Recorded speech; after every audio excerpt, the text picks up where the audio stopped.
Welcome to the 700 Club. The people want the fall of Hamas.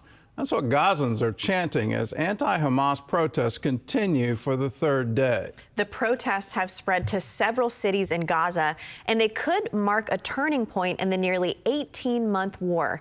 Chris Mitchell reports from Jerusalem. Protests in Gaza have spread to the capital, Gaza City, and the former Hamas stronghold of Khan Younis. Some of it aimed directly at Hamas for making its citizens endure this terrible, now 17-month-long war. In Gaza City, protesters shouted, "Out, out, Hamas, get out." The protest started Tuesday in Beit Lahiya and continued on Wednesday with chants of, "The people want the fall of Hamas." Though some question if the protests are genuine or simply being allowed by Hamas for its own reasons, since freedom of speech has not existed in Gaza under Hamas. Yet this Gazan used the media to talk straight to the terror group. We have had enough and we do not want you. We are done. We gave you enough chances, but you let us down like all people in this world. We want a decent life for us and our children. Well, I think this is like the best news that I've heard in a very, very long time.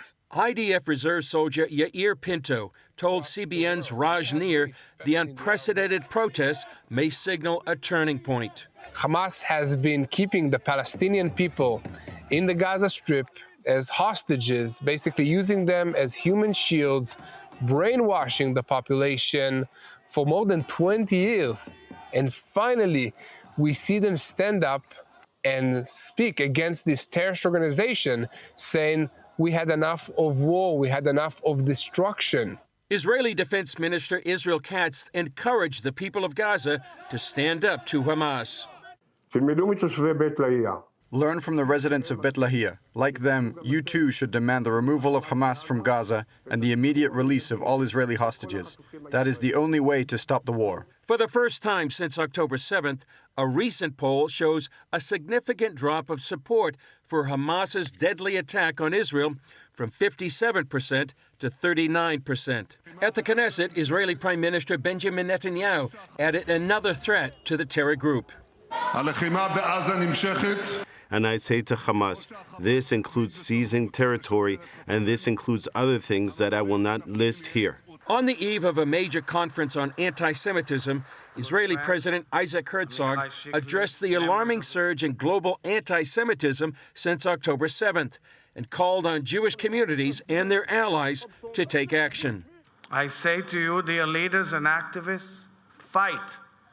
Fight and don't give up. To my Jewish brothers and sisters who are here and all over the world, I say, I understand your concerns for the safety of your communities and for the future of your children, and I understand your pain and outrage, and I understand your concern for Jewish life. I also understand and I share your worries in this urgent battle.